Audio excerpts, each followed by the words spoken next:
नमस्कार दोस्तों, आप सभी से निवेदन है कि मेरे इस वीडियो को कम से कम 10 मिनट ज़रूर देखें और इस वीडियो से आपको बहुत कुछ सीखने को मिलेगा। आज हमारे देश का युवा काफ़ी ज़्यादा परेशान है नौकरी को लेकर, बेरोज़गारी को लेकर और घर की समस्याओं को लेकर।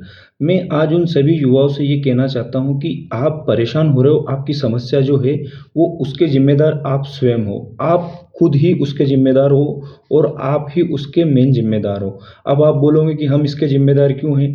क्योंकि आज के युवा सिर्फ और सिर्फ नौकरी के पीछे भागता है, सिर्फ रोजगार के पीछे भागता है। जब भी सरकार वोट लेने आती है, सरकार से तर्क संगत नहीं कर सकता, युवा शांतिपूर्ण आंदोलन नहीं कर सकता, तो फिर युवा को नौकरी के बारे में भी सोचना नहीं चाहिए। जैसे कि मध्य प्रदेश अभी एमपी पुलिस का रिजल्ट आया, जिसमें से बहुत सारे ऐसे युवा हैं जिनके 10 से 15 नंबर कम कर दिए गए और बस युवाओं को उलझा दिया गया कि भैया जेड और टी प्लस फॉर्मूला से हमने आपके नंबर कम कर दिए। मेरा एक सवाल आपके देश के युवाओं से है और जो देश में मध्य प्रदेश हैं उन युवाओं से हैं। आप जब तक सरकार से सवाल नहीं करोगे, जब तक सरकार के लिए तर्कसंगत आप ऑब्जेक्शन नहीं करोगे, तब तक आपका कुछ नहीं होना है। आप इसी तरीके से हर बार एग्ज़ाम आएगी, हर बार कुछ नया फ़ॉर्मूला लाया जाएगा, कभी नॉर्मलाइज़ेशन लाया जाएगा, कभी परसेंटाइज़ लाया जाएगा, कभी आपके नंबर कम कर दिए जाएँगे। तो मेरा सीधा-सा सिंपल सा एक ये है कि सरकार ने जो अग्निवीर योजना लाई और अग्निवीर योजना में जब उन्होंने 4 साल के लिए अग्निवीरों को नौकरी दी। अब सरकार का ये कहना है कि इससे इस जो अग्निवीर योजना से है प्रत्येक 4 साल में नए युवाओं को मौका मिलेगा। चलिए ठीक है, मैं आपकी बात से सहमत हूँ। मैं राज्य सरकार जो मध्य प्रदेश में बीजेपी की सरकार है, उस राज्य सरकार से मैं काफ़ी हद तक सहमत हूँ कि भैया जो जो अग्निवीर योजना है, उसमें आपने हर 4 साल में नए युवाओं को मौका दिया। बहुत ही अच्छा काम किया सरकार ने इस योजना को लाके। तो मेरा सीधा-सा सरकार से सीधा-सा सवाल है कि आप इस तरह की योजना ला रहे हो और आप 18 से 22 साल के या 20 साल या 21 साल में जो भी युवा युवा रोज़गार लेगा, वो 4 साल में रिटायर होके वापस घर आ जाएगा। आप उसको पेंशन के तौर पे कुछ अमाउंट भी दे रहे हो 11 से 15 लाख के बीच में। ये भी आपका अच्छी सोच है कि भैया जब भी वो आएगा तो ये रिटायर होके तो वो अपना स्वयं का रोज़गार कर सकता है। और जैसे कि हरियाणा सरकार, उत्तर प्रदेश सरकार ने उसको उसको ऑलरेडी 20-20% नौकरी में आरक्षण दिया है, ठीक है? अब बात आते हैं हम प्रशासनिक सेवा पे। प्रशासनिक सेवा में राज्य सरकार क्या कर रही है? चलिए ठीक है, आप खुद देखिए ना, प्रशासनिक सेवा में एक टीचर 65 साल तक पढ़ा रहा है, एक पुलिस कर्मचारी कांस्टेबल, एसआई, टीआई, एसपी 60-60 साल तक नौकरी कर रहा है। तो मेरा कहना है क्या इसमें सुधार लाने की ज़रूरत नहीं है? क्या आपको नहीं लगता है कि भैया अगर कोई पुलिस में जाना चाहता है तो उसकी अंतिम आयु 33 वर्ष या 32 या 35 वर्ष कर दी जाए और 35 वर्ष करने के बाद उसको 15 साल की नौकरी की देने के बाद मान लो 15 साल या 10 साल या 15 साल या 20 साल की नौकरी करने के बाद उसको तुरंत रिटायर करा जाए और नए युवाओं को मौका दिया जाए। ऐसे ही आप शिक्षा विभाग में करिए। शिक्षा विभाग में ऐसे प्रोफेसर देखे मैंने जो चश्मे लगा के आ रहे हैं, उनको बोर्ड भी नहीं दिख रहा है, वही पुरानी पद्धति से पढ़ा रहे हैं और जो जो नए युवा हैं जो नेट क्वालीफाई, जेआरएफ क्वालीफाई करके बेचारे जन भागीदारी में पढ़ा रहे हैं, उनको मौका कब देगी सरकार? मुझे ये समझ में नहीं आता। नए प्रोफेसर असिस्टेंट भरने की बजाय 62-62 साल का, 65-65 साल का एक बूढ़ा प्रोफेसर वहाँ पे पढ़ा रहा है और उस प्रोफेसर को उसकी याददाश्त इतनी कमज़ोर हो चुकी है, उसको अक्षर भी नज़र नहीं आ रहे हैं उस ब्लैक बोर्ड पर। और जो जन भागीदारी में जो युवा है, वो बेचारा मजबूर है जन भागीदारी में पढ़ाने के लिए। तो मेरा सरकार से यही निवेदन है कि जो जिस तरीके से सरकार ने अग्निवीर में योजना लाए, तो क्या इस तरह से पुलिस प्रशासन विभाग में एक योजना नहीं लाई जा सकती?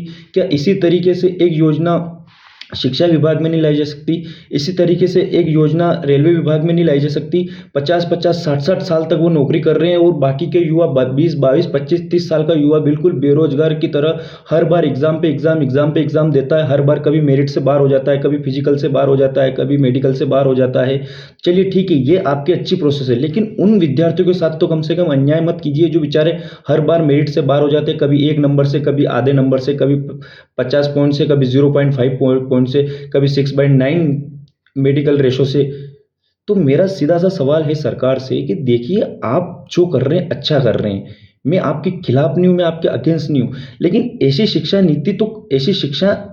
शिक्षा जो आप लोगों को जागरूक करने के लिए कर रहे हैं, कम से कम उसमें तो आप परिवर्तन करिए। आप शिक्षा के विभाग में परिवर्तन नहीं कर रहे हो, आप पुलिस प्रशासन विभाग में परिवर्तन नहीं कर रहे हो। 60 साल का एक पुलिसकर्मी जो पुलिस में नौकरी कर रहा है, आप उसको रिटायर नहीं कर रहे हो। एक 21-22 साल का युवा बेचारा रोड पे भटक रहा है। तो आप खुद देखिए, जहाँ आप 60 या 65 साल के पुलिसकर्मियों को नौकरी पर रख रहे हो, अगर वहाँ आप उसको 50 या 48 या 45 साल में रिटायर करके नए युवाओं को मौका देंगे, तो इससे क्या देश की प्रशासनिक व्यवस्था नहीं सुधरेगी? अगर एक शिक्षक है जो 60 या 62 साल में पढ़ा रहा है, शिक्षा विभाग में पढ़ा रहा है, अगर उसकी जगह आप 32 से 30 या 35 साल के युवाओं को मौका दोगे, तो क्या एक शिक्षा विभाग में सुधार नहीं आएगा? एक एक कर्मचारी, एक रेलवे कर्मचारी 60-60 साल तक नौकरी कर रहा है, अगर उसकी जगह 35 साल या 40 साल के युवाओं को मौका दोगे, तो क्या एक रेलवे विभाग में सुधार नहीं आएगा? तो मेरा सीधा सा कहना है कि आप खुद 40-40, 50-50, 60 साल तक वोट चुनाव लड़ते रहते हो। एक सांसद को चुनाव लड़ने की कोई उसकी उम्र नहीं होती। एक प्रधानमंत्री, हमारे देश के प्रधानमंत्री नरेंद्र मोदी जी, उनको 73 साल 75 साल में वापस से प्रधानमंत्री बनना है, क्योंकि उनकी भूख खत्म ही नहीं हो रही है। पर युवाओं की भूख खत्म कर रहे हो आप युवाओं की भूख खत्म कर रहे हो। कुल मिला के आपका ये कहना है कि भैया युवा जो 22 साल में नौकरी करके रिटायर हो जाए, और वही सिर्फ एक देश की सेवा। अगर कोई सच्चा गाँव का लड़का है, मेहनत करता है, दिन रात पढ़ाई करता है, और वो पढ़ाई करने के बाद अगर सेना में जाना चाहता है, तो उसको भी 4 साल नौकरी देने के बाद उसको हटाना चाहते हो। यानी आप क्या चाहते हो कि 22 साल में वो युवा बेरोजगार हो जाए और वापस से अपना कोई धंधा खोल ले, उसका जो मान सम्मान है वो चला जाएगा, उसका जो देश के प्रति सेवा करने का मान सम्मान है वो चला जाएगा ना। तो इसी तरह से जब आपने इसमें रूल्स लागू किया, तो आप अपने लिए रूल्स लागू क्यों नहीं करते हो? आप अपने लिए बनाओ ना नियम कि भैया एक जो सांसद बनने के लिए न्यूनतम आयु 25 वर्ष होनी चाहिए और अधिकतम आयु 50 वर्ष होनी चाहिए। एक विधायक बनने की आयु न्यूनतम आयु 20 वर्ष होनी चाहिए और अधिकतम आयु 45 या 50 या 60 वर्ष होनी चाहिए। आप अपने ऊपर तो कोई रूल्स लागू नहीं करते हो, आप अपने ऊपर कोई प्रोसेस लागू नहीं करते हो। सारी प्रोसेस आपकी जनता के लिए होती है, और जनता में अगर कोई आपके खिलाफ और आपके खिलाफ अगर बोले, तो आप सबसे पहले उसको उठवाते हो, उसको जेल में डलवाते हो कि भैया ये सरकार से सीधा सवाल कर रहा है। तो क्या गलत कर रहा है बताइए ना आप। आज हमारे देश के युवा क्यों परेशान है? देश का युवा इसीलिए परेशान है कि देश का युवा सिर्फ चाहता है गवर्नमेंट नौकरी, और गवर्नमेंट नौकरी के पीछे वो सरकार से सवाल नहीं करता है। अगर सरकार से सवाल नहीं करोगे, जवाब नहीं करोगे, तो क्या होगा? कुछ नहीं होना है आपका। इसी तरह से आप हर बार एग्जाम दोगे, आप कभी रिटर्न में बाहर कर दिए जाओगे, कभी आप मेडिकल में बाहर कर दिए जाओगे, कभी आप फिजिकल में बाहर कर दिए जाओगे। चलिए ठीक है, इन सब चीज़ों में आप अपनी प्रोसेस के हिसाब से कर रहे हो, कानून के हिसाब से कर रहे हो, कानून और जनता के बीच जो आप संपर्क बना रहे हो, लेकिन आप कहीं जनता का तो भला करिए। जनता का तो आप भला ही नहीं कर रहे हो। आप जनता का कहीं से कहीं तक भला तो करिए। जनता इतनी परेशान है, तृप्त हो चुकी है जनता को आप छोटी छोटी अमाउंट में राशि देके कर रहे हो। आप महिलाओं को लाडली बहना दे रहे हो, ठीक है कोई बात नहीं, आपकी योजना है, हम इससे असहमत नहीं है।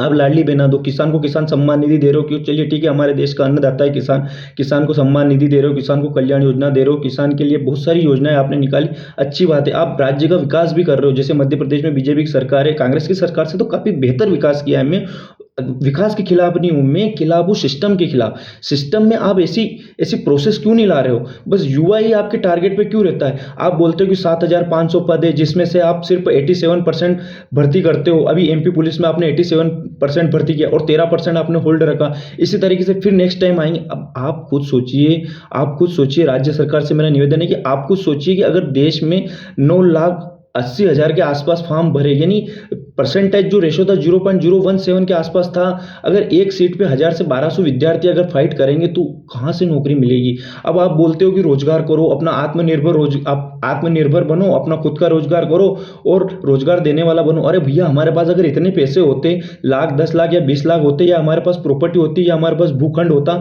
तो हम नौकरी के पीछे क्यों भागते? हम सरकारी कॉलेज में क्यों पढ़ते? हम अपने बचपन से अपना रोजगार चालू कर देते ना। तो मेरे हर युवा से यही रिक्वेस्ट है कि आप नौकरी की तैयारी करो, आप सरकारी नौकरी की तैयारी करो। नौकरी की तैयारी करना गलत नहीं है, संघर्ष करना गलत नहीं है, लेकिन जब भी वोट आए, चुनाव आए, आप सरकार से सवाल करो। जब तक आप सरकार से सवाल नहीं करोगे, तब तक कुछ नहीं होना है। मैं कोई देश में क्रांति लाने की बात नहीं कह रहा हूँ, मैं ये कह रहा हूँ कि आज जो युवाओं का हक मारा जा रहा है, युवाओं का हक छीना जा रहा है, उससे रिलेटेड आप प्रश्न जरूर करो। और हर युवाओं का हक है, हर युवा का मौलिक अधिकार है कि वो अपनी देश की सरकार से ये प्रश्न जरूर करे कि आप हमारे लिए कर क्या रहे हो। आप बोलते हो कि हमने नौकरी दी, चलिए एमपी पुलिस की बात कर ली जाए। 7,500 पदों का आपने वादा किया, जिसमें से आपने कितने को भी भर्ती दी? 6,300 400 के आसपास आपने भर्ती दी, बाकी पद आपने होल्ड रख दिए। फिर एक नया कहानी कर दी, जिन जिन बच्चों ने फिर मेहनत करी वो तो वापस वैसे ही चले गए।